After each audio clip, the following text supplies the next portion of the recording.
Ever heard of stories so powerful they seem to transcend time, death, and even logic?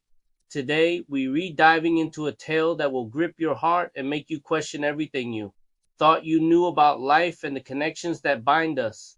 This is the story of Your Returns, an original Hmong film about reincarnation, loss, and a love that refuses to die.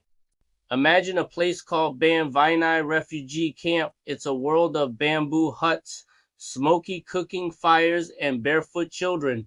Our story begins here with a little boy named Yer at just 6 years old. Yer has no parents, no toys, and barely enough to eat. His only treasures are his older brother, his sister, and a small brown dog named Yeez. Life is a daily struggle, a constant fight for survival. In a place defined by what's missing, your spirit is unbreakable. He's the kind of kid who splits his only rice ball in two, giving half to his hungry dog before taking a bite himself. He finds joy in the simplest things, playing with rocks and sticks, his laughter echoing between the huts. His world is small, but his heart is huge.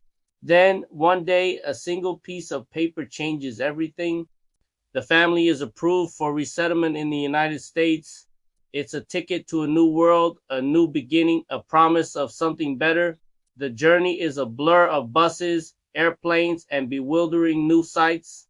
They trade the refugee camp for a small apartment in America, but poverty follows them like a shadow. Yer's brother works late nights washing dishes. His sister struggles with English classes, and Yer, lost in a new culture, quietly watches cartoons and draws pictures of the home he left behind. They are safe, but the struggle is far from over. Just as they begin to find their footing, tragedy strikes. Yer falls ill, a relentless cough, a raging fever. Without health insurance, his family can do little but watch and pray. In a sterile hospital room filled with the cold beeping of machines, 6-year-old Yer looks at his weeping brother and with his last bit of strength whispers, "Don't cry." Then the line goes flat. Yer's short, difficult life comes to a quiet end. He was a child who never had enough food, enough comfort, or enough time. At his small funeral, incense smoke curls into the air, carrying with it the memory of a boy who was loved and lost too soon. 20 years pass, the world moves on. In a rural village in Laos, a young couple is playing with their 3-year-old son. Chai, the boy, suddenly stops, a strange, distant look in his eyes. He looks at his mother and says, "I remember this place is not my real home. I used to live in Ban Vinai with a brother, a sister, and a dog." His parents are frozen in terror. How could he know this? No one ever told him about refugee camps. Soon, more memories surface. Chai begins drawing pictures of bamboo huts, a little brown dog, a boy coughing in a hospital bed, and an airplane. These aren't just a child's drawings. They are fragments of a life he never lived. Or did he? The village is stunned.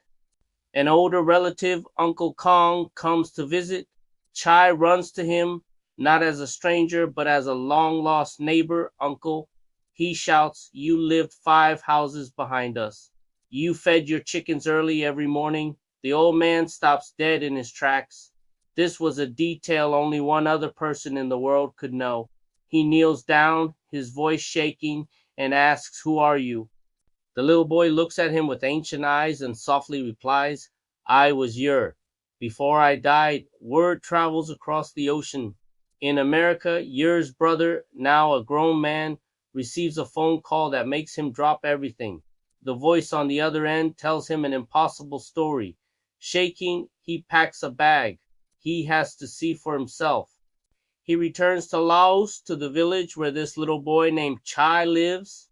The moment Chai sees him from across the yard, he runs, his small legs pumping, tears streaming down his face. "Brother, brother, you came. I missed you," he cries. Yer's brother collapses to his knees, his heart breaking all over again. It's his voice, it's his eyes. "Yer, is that really you?" He sobs. Chai, this 3-year-old boy, looks at him and says, "I remember everything. The camp, the dog, America." And the day I died, for one incredible year, the two brothers get a second chance. They live the childhood Ur was robbed of. They fish in the river, tell stories, and the older brother teaches Chai all about the life he never got to live. He even buys him a stuffed dog that looks just like Yee's. It's a year of healing, a year of impossible joy, a miracle granted by fate. They are finally together, two halves of a soul reunited against all odds. But destiny, it seems, has a pattern. One night, Chai begins to cough. The same fever returns, the same sickness that stole Yer from the world 20 years earlier. His brother holds him, his heart shattering. No, not again. Please, not again, he pleads. But Chai, wise beyond his years, just gives a weak smile. Don't cry, brother. We'll meet again another time. And with that, he closes his eyes. At a small cemetery in Laos, the brother places the stuffed dog on Chai's grave. He came back once. Maybe, just maybe, he'll come back again. The film leaves us with a profound thought. Some souls don't fade with time. Some memories do not die. Love runs deeper than one lifetime. Your Returns is more than just a movie. It's a tribute to the lost children of the Hmong refugee crisis, a testament to the enduring power of family, and a story that will stay with you long after the credits roll. What do you think? Could a soul really return to finish a life cut short? Let us know your thoughts in the comments below. This story is a powerful reminder of the deep, spiritual beliefs within Hmong culture and the universal themes of love and loss that connect us all. Thanks for watching. If this story touched you, please like, share, and subscribe for more deep dives into incredible stories from around the world.